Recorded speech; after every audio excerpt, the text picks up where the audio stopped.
नमस्ते, स्वागत है आप सभी को इसके टेक्निकल चैनल में। फ्रेंड्स, हम इस सीरीज में बात करने वाले हैं electrician Nemi questions back. Friends, electrician Nemi questions back का भी सीरीज आप लोगों के लिए यहाँ पर हम लोग स्टार्ट कर रहे हैं। यदि आप लोगों को यह सीरीज पसंद आए तो प्लीज़ लाइक ज़रूर करिएगा, अपने दोस्तों में शेयर ज़रूर करिएगा। फ्रेंड्स, इसका भी एक पर्टिकुलर प्लेलिस्ट बना दिया जाएगा इलेक्ट्रीशियन नेमी क्वेश्चंस बैंक के नाम से। तो अब इलेक्ट्रीशियन के स्टूडेंट के लिए भी बहुत ही अच्छी यहाँ पे राहत भरी खबर निकल कर आ रही है कि आप लोगों के लिए भी यहाँ पर इलेक्ट्रीशियन नेमी क्वेश्चंस बैंक आप लोगों का यहाँ पे सीरीज स्टार्ट हो रहा है। फ्रेंड्स, बहुत सारे कैंडिडेट्स मैसेजेस करके कह रहे थे कि इलेक्ट्रीशियन का भी क्वेश्चंस बैंक डिस्कस करिए। तो चलिए, आप लोगों का अब इंतज़ार ख़त्म हो चुका है। फ्रेंड्स, यहाँ पे इलेक्ट्रीशियन नेमी क्वेश्चंस बैंक का सीरीज़ आप लोगों के लिए यहाँ पे लेकर उपस्थित हो रहा हूँ। तो फ्रेंड्स, चलिए, यहाँ पे फर्स्ट क्वेश्चन है आप लोगों का, जो कि स्क्रीन पे आप लोगों को दिख रहा होगा। फ्रेंड्स, फर्स्ट क्वेश्चन है आप लोगों का, what is the name of the safety sign. इस सुरक्षा चिन्ह का नाम क्या है? तो फ्रेंड्स, इस सुरक्षा चिन्ह को हम लोग किस नाम से जानते हैं? तो इसको कहते हैं हम लोग इंफॉर्मेशन साइन। ठीक है, ऑप्शन डी राइट हो जाएगा। आप सभी यहाँ पे नोट करेंगे। चलिए, सेकेंड क्वेश्चन पूछा है, what is the smothering in extinguishing of fire. अग्निशामक क्या है? ठीक है, यहाँ पे अग्नि का शमक क्या है? तो आप लोगों को यहाँ से क्वेश्चन पूछा गया है कि जो स्मूथरिंग जो मेथड होता है, ठीक है, वो उसमें क्या आप हटाते हैं? तो यहाँ पे आप लोगों को 3 मेथड देखने को मिल जाता है, स्टार्विंग, स्मूथरिंग और कूलिंग। ठीक है, 3 मेथड होते हैं फ्रेंड्स। यहाँ पे पहला होता है यहाँ पे स्टार्विंग, दूसरा होता है स्मूथरिंग और तीसरा होता है कूलिंग। ठीक है, तो यहाँ पे आपसे पूछा है स्मूथरिंग क्या हटाता है। ठीक है, तो आप लोग सबसे पहले यहाँ पे देखेंगे, फर्स्ट जो स्टार्विंग है, स्टार्विंग में हम लोग ईंधन को हटाते हैं। ठीक है, स्मूथरिंग में हम लोग ऑक्सीजन को हटाते हैं और कूलिंग में हम लोग यहाँ पे हीट को हटाते हैं। ठीक है, यानी कि आप लोग अगर देखेंगे तो फायर ट्रायंगल जो होता है फ्रेंड्स, उसमें आप लोगों का क्या होता है, फ्यूल होता है, हीट होता है और ऑक्सीजन होता है। ये तीनों चीज़ मिल कर के आप लोगों को फायर जनरेट होती है। ठीक है, तो इन तीनों चीज़ों में से यदि आप एक चीज़ को हटा देते हैं तो आपकी आग बुझ जाएगी, यानी आप आग पे काबू पा सकते हैं। ठीक है, तो यहाँ पे स्मूथरिंग आप लोगों को बताया गया है। तो ऑप्शन में यदि यहाँ पर ऑक्सीजन हटाने की बात कर रही है तो वो आपका सही हो जाएगा। तो यहाँ पे आप लोग देख लेंगे, तो यहाँ पे आप लोग देखेंगे, तो यहाँ पे आप लोग देख लेंगे, अग्नि को ऑक्सीजन की आपूर्ति से अलग करना। तो फ्रेंड्स, ऑप्शन डी आपका राइट हो जाएगा, क्योंकि हमने बताया कि स्मूथरिंग वह मेथड होती है जिसमें ऑक्सीजन की आपूर्ति से अलग किया जाता है। अग्नि को ऑक्सीजन की आपूर्ति से अलग किया जाता है, यानी ऑक्सीजन को अलग किया जा रहा है। ठीक है, तो ये आपका ऑप्शन डी राइट हो जाएगा। ठीक है, अब यहीं पे यदि स्टार्विंग रहता तो वो यदि ईंधन को हटाता तो आपका स्टार्विंग हो जाएगा, यदि हीट को हटाया जाता तो वहाँ पे आप लोगों की कूलिंग हो जाता। तो इस क्वेश्चंस का आपका राइट आंसर ऑप्शन डी हो गया है फ्रेंड्स। ठीक है, चलिए नेक्स्ट है फ्रेंड्स, यहाँ पे थर्ड नंबर क्वेश्चन आपसे पूछा है, which is the physical hazard. निम्न में से भौतिक हानि क्या है? तो फिजिकल हैजार्ड की अगर हम बात करें तो यहाँ पे आप लोगों को धूम्रपान, कंपन, क्रॉसिव, रेडियो एक्टिव, तो यहाँ पे आप लोगों का तो जो फिजिकल हैजार्ड से आप लोगों का वाइब्रेशन हो जाएगा। यहाँ पे फिजिकल हैजार्ड में आप लोगों को वाइब्रेशन हो जाएगा। ऑप्शन बी राइट होगा, नोट करेंगे आप सभी। चलिए नेक्स्ट क्वेश्चन की ओर चलते हैं। 4 नंबर क्वेश्चन आपसे पूछा है friends, which is the correct sequence of operation to be perform when using the fire extinguisher. तो निम्न में से अग्नि रोधक को उपयोग करने का सही क्रम क्या है?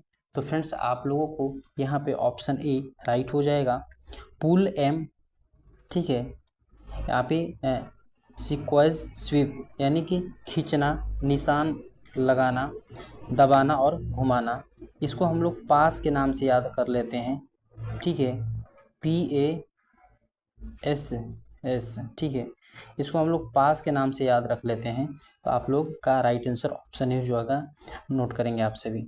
चलिए 5 नंबर क्वेश्चन चलते हैं फ्रेंड्स। 5 नंबर क्वेश्चन आप लोगों का यहाँ पे 5 सिस्टम से रिलेटेड है। क्वेश्चन पूछा गया है, which step of 5S concept refers standardisations. तो फ्रेंड्स यहाँ पे जो स्टैंडर्डाइजेशंस हैं वो 5S संकल्पना का ये कैवां चरण है, ठीक है। तो यदि हम बात करें तो यहाँ पे जो स्टैंडर्डाइजेशंस है फ्रेंड्स, ये आप लोगों का चतुर्थ चरण है, ठीक है। 5S को बहुत ही अच्छी तरीके से डिटेल्स वीडियो में कंप्लीट कराया गया है, आप प्लेलिस्ट को चेक कर सकते हैं, ठीक है। तो चलिए यहाँ पे ऑप्शन डी राइट हो जाएगा। चलिए 6 नंबर क्वेश्चन आपसे पूछा है friends, which plier is use for making wire hooks and loops. कौन से प्लायर का उपयोग तार के हुक और लूप बनाने के लिए प्रयोग किया जाता है। तो फ्रेंड्स आप लोगों का यहाँ पे राइट आंसर हो जाएगा round nose plier, option C आप लोग यहाँ पे नोट करेंगे। चलिए 7 नंबर क्वेश्चन आपसे पूछा है, what is the use of pincer, ठीक है। पिंसर का उपयोग क्या है। तो फ्रेंड्स पिंसर का प्रयोग हम लोग यहाँ पे extracting the pin nail from the wood, यानी लकड़ी में से पिन तथा कीले निकालने के लिए हम लोग पिंसर का प्रयोग कर लेते हैं। नोट करेंगे आप सभी, ऑप्शन सी, ठीक है।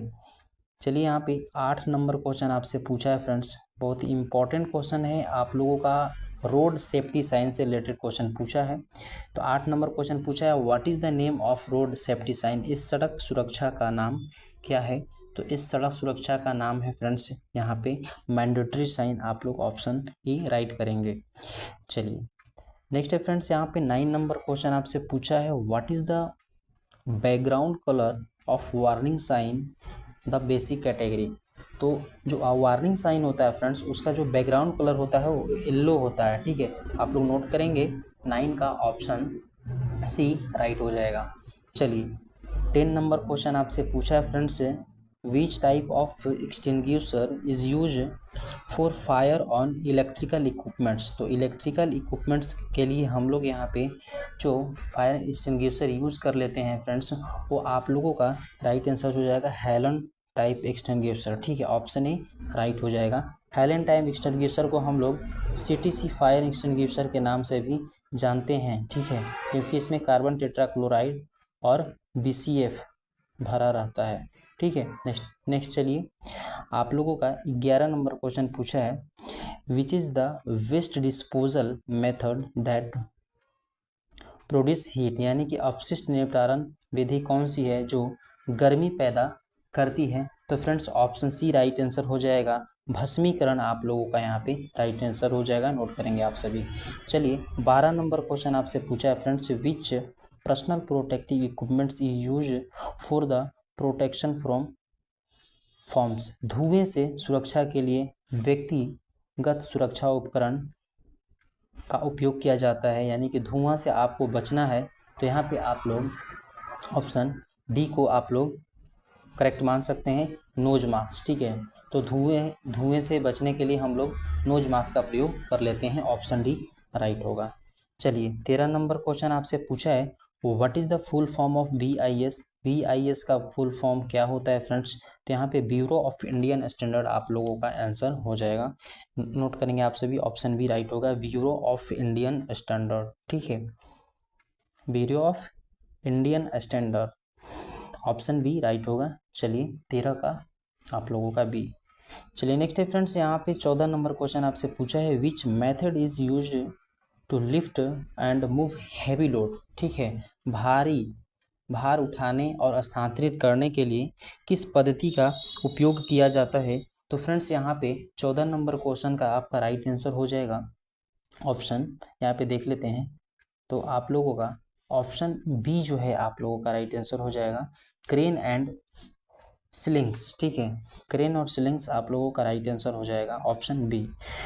चलिए 15 नंबर क्वेश्चन आपसे पूछा है friends, what is the starving in extinguishing of fire. देखिए फ्रेंड्स यहाँ से एक क्वेश्चन और आ गया स्टार्विंग मेथड से, तो आप लोगों को जो फायर एक्सटिंग्विशर्स के मेथड हैं आग बुझाने के, वो आपको क्लियर होने चाहिए। पिछले यहाँ पे क्वेश्चंस में पूछा था यहाँ पे स्मूथरिंग, अब पूछ दिया स्टार्विंग। तो स्टार्विंग में हम लोग क्या करते हैं, ईंधन को अलग करते हैं। ठीक है, तो आप यहाँ पे देख लेंगे ईंधन को, यहाँ पे ऑप्शन सी में है कि removing fuel element from the fire, जल यहाँ पे जल का उपयोग करके तापमान कम करना, नहीं ये सही नहीं, ठीक है। ईंधन अलग करना, हाँ, तो अग्नि से ईंधन अलग करना, ठीक है। देखिए यहाँ पे हिंदी और इंग्लिश में मिस्टेक है। अग्नि से ईंधन अलग करना तो आपका ये इसका हो जाएगा, ठीक है, removing fuel elements from the fire. तो फ्रेंड्स यदि इंग्लिश की बात करें तो इंग्लिश वाला आपका करेक्ट हो जाएगा, ठीक है। ये देखिए removing fuel element from the fire, यानी कि हम लोग स्टार्विंग में क्या करते हैं, स्टार्विंग में हम लोग फ्यूल यहाँ पे अलग कर रहे हैं ना, फायर से फ्यूल को अलग कर रहे हैं, तब जा कर के आपका स्टार्विंग मेथड बनेगा, ठीक है, और आग बुझेगा। तो आप लोग हिंदी को ना यहाँ पे ध्यान दें, आप लोगों का ऑप्शन सी जो हो जाएगा आप लोगों का, यहाँ पे इंग्लिश वाला सही है, removing fuel elements from the fire, ठीक है। चलिए आगे चलते हैं। नेक्स्ट है फ्रेंड्स, यहाँ पे 16 नंबर क्वेश्चन आपसे पूछा है, what is the name of PPE kits. तो इस पीपीई किट्स का नाम क्या है। तो फ्रेंड्स आप लोग यहाँ पे ध्यान देंगे, ऑप्शन डी आपका राइट हो जाएगा, हैंड स्क्रीन जो है आप लोगों को ये दिखाया गया है। नेक्स्ट है फ्रेंड्स, यहाँ पे 17 नंबर क्वेश्चन अगर बात करें तो which disposal method of waste save lot of energy. अपशिष्ट निपटान विधि कौन सी है जो बहुत सारी ऊर्जा बचाती है। तो फ्रेंड्स यहाँ पे अगर हम बात करें तो यहाँ पे 17 का बी हो जाएगा, यानी रिसाइकलिंग इसको कहते हैं, नोट करेंगे आप सभी। चलिए 18 नंबर क्वेश्चन आपसे पूछा है friends, which artificial respirations method is to be perform to the victim which injury on the chest at valley. किस प्रकार के कृत्रिम श्वसन विधि का प्रयोग उस पीड़ित के लिए करते हैं जिसकी छाती और पेट में चोट है। तो फ्रेंड्स जिसकी छाती और पेट में चोट है उसको हम लोग यहाँ पर, ठीक है, नेंसल arm lift back pressure method का प्रयोग कर लेते हैं, ठीक है। नेंसल की भुजा ऊपर पीछे दबाव विधि का प्रयोग कर लेते हैं, ऑप्शन डी राइट होगा, नोट करेंगे आप सभी। चलिए 19 नंबर क्वेश्चन पूछा है, which type of occupational health hazard is cause for infection. किस प्रकार के व्यावसायिक स्वास्थ्य खतरे के कारण संक्रमण हो सकता है। तो फ्रेंड्स यहाँ पे 19 का आप लोगों का ऑप्शन भी राइट होगा, बायोलॉजिकल हैजार्ड, ठीक है। चलिए नेक्स्ट क्वेश्चन की ओर आगे बढ़ते हैं। 20 नंबर क्वेश्चन आपसे पूछा है, what is the use of this tools. इस औजार का क्या नाम है। तो इस औजार को हम लोग यहाँ पे फ्रेंड्स यहाँ पर extracting nails from the wooden, लकड़ी के कील को निकालने के लिए यहाँ पे उपयोग करते हैं। और फ्रेंड्स इसी को हम लोग पिंसर के नाम से भी जानते हैं, इसको क्या कहते हैं, पिंसर। अभी क्वेश्चन आया हुआ था, ठीक है, तो इसको हम लोग पिंसर कहते हैं। चलिए नेक्स्ट 21 नंबर क्वेश्चन आपसे पूछा है, how will you diagnosis the victims is suffering under cardiac arrest, ठीक है। तो फ्रेंड्स यहाँ पे दिल के दौरे के पीड़ित व्यक्ति को आप कैसे पहचानेंगे। तो यदि दिल के दौरे पड़ गए हैं व्यक्ति को तो आप किस प्रकार से आप उसको पहचानेंगे। तो आप उसको पहचानेंगे, होठों के चारों ओर नीला रंग आ जाता है। तो यदि किसी भी व्यक्ति के होठ नीले हो गए हैं तो आप बता सकते हैं कि उसका दिल का दौरा पड़ा हुआ है। चलिए ऑप्शन डी राइट हो गया। नेक्स्ट है फ्रेंड्स, यहाँ पे आपसे क्वेश्चन पूछा है, what is the name of tool name, ठीक है। तो यहाँ पे आपसे क्वेश्चन पूछा है कि इस औजार का क्या नाम है। तो इस औजार का नाम है फ्रेंड्स आप लोगों का डायगोनल कटिंग प्लायर, ठीक है फ्रेंड्स, इसको हम लोग डायगोनल कटिंग प्लायर के नाम से जानते हैं। चलिए नेक्स्ट है फ्रेंड्स, यहाँ पे 23 नंबर क्वेश्चन आपसे पूछा है, what is the name of the safety sign. इस सुरक्षा चिन्ह का नाम क्या है। तो इस सुरक्षा चिन्ह का नाम है फ्रेंड्स आप लोगों को इन्फॉर्मेशन साइन, यानी सूचनात्मक चिन्ह यहाँ पे आप लोग देखने को मिल जाएगा। चलिए नेक्स्ट है 24 नंबर, यहाँ पे क्वेश्चन पूछा है फ्रेंड्स, व्हाट इज़, वहाँ पे पूछा है, what will be first aid to be given to stop the bleeding of the victims, पीड़ित के रक्त के बहाव को रोकने के लिए क्या प्राथमिक चिकित्सा उपलब्ध कराई जाती है? तो फ्रेंड्स यहाँ पे 24 का आपका जो राइट आंसर हो जाएगा D, apply pressure over the injured portion, यानी चोट लगे हुए भाग पर दबाव डालिए तो आपका रक्तस्राव रुक जाएगा। ठीक है, ऑप्शन डी राइट होगा। चलिए नेक्स्ट क्वेश्चन की ओर चलते हैं। 25 नंबर क्वेश्चन आपसे पूछा है कि पीड़ित को बचाने हेतु क्या तत्कालीन कदम उठाना चाहिए यदि वह कभी भी विद्युतीय शक्ति स्रोत के संपर्क में है? तो यहाँ पे आपसे 25 नंबर क्वेश्चन पूछा गया है, ठीक है, कि पीड़ित को बचाने हेतु तत्कालीन कदम उठाना चाहिए यदि वह अभी भी विद्युत शक्ति स्रोत के संपर्क में यहाँ पे है। तो आप लोग क्या करेंगे फ्रेंड्स, यहाँ पे संयोजक को अलग करने के लिए शक्ति आपूर्ति को बंद कर दें। सबसे पहले क्या करते हैं हम लोग, जो इलेक्ट्रिक का स्विच है उसको हम लोग डिस्कनेक्ट करते हैं, ठीक है, तब जा करके उसको बचाने का प्रयास करेंगे। चलिए नेक्स्ट यहाँ पे 26 नंबर क्वेश्चन आपसे पूछा है, what is the name of cautionary sign, इस सचेत चिन्ह का नाम क्या है? तो फ्रेंड्स यहाँ पे हम लोग यदि बात करें 26 का, तो 26 का आप लोगों का डी आंसर हो जाएगा, यानी कि ये पेडेस्ट्रॉन क्रॉसिंग को इंडिकेट किया है। चलिए 27 नंबर क्वेश्चन आपसे पूछा है friends, which is the golden hour for the victims injure on head with risk of drowning, यदि पीड़ित को सिर में चोट लगी है और वह मर रहा हो, ठीक है, तो उसके लिए स्वर्णिम घंटा कौन सा है? तो यहाँ पे जो पहले 30 मिनट है वो आपका गोल्डन आवर कही जाती है, जो फर्स्ट 30 मिनट है फ्रेंड्स उसको हम लोग गोल्डन आवर के नाम से जानते हैं। चलिए फ्रेंड्स, इस वीडियोस का लास्ट क्वेश्चन है 28 नंबर जो क्वेश्चन आपसे पूछा गया है, which condition of the victim in refers as coma state, पीड़ित की कौन सी स्थिति को कोमा कहा जाता है? तो फ्रेंड्स यहाँ पे आप लोगों का ऑप्शन डी राइट हो जाएगा, ठीक है, पूरी तरह संवेदनहीन होकर के लेटे रहना एवं बुलाने पर उत्तर न देना, इसको हम लोग कोमा का स्थिति कहते हैं। तो फ्रेंड्स इस तरह से हम लोग इस वीडियो में 28 नंबर क्वेश्चंस तक कंप्लीट किए। इलेक्ट्रीशियन नेमी क्वेश्चंस बैंक का ये सीरीज है फ्रेंड्स, इसी तरह से हम लोग आगे कंटिन्यू बने रहेंगे। यदि आप लोग को पसंद आया तो वीडियो तो फ्रेंड्स इस वीडियो को लाइक ज़रूर करेंगे, यदि चैनल में नए हैं चैनल को सब्सक्राइब कर लीजिए। इसी तरह का रेगुलर अपडेट पाने के लिए बेल आइकन को भी प्रेस कर लीजिएगा, ठीक है। तो चलिए फ्रेंड्स आज के लिए इस वीडियो में इतना ही, फिर मिलेंगे नेक्स्ट वीडियो में नेक्स्ट जानकारी के साथ, तब तक के लिए नमस्कार।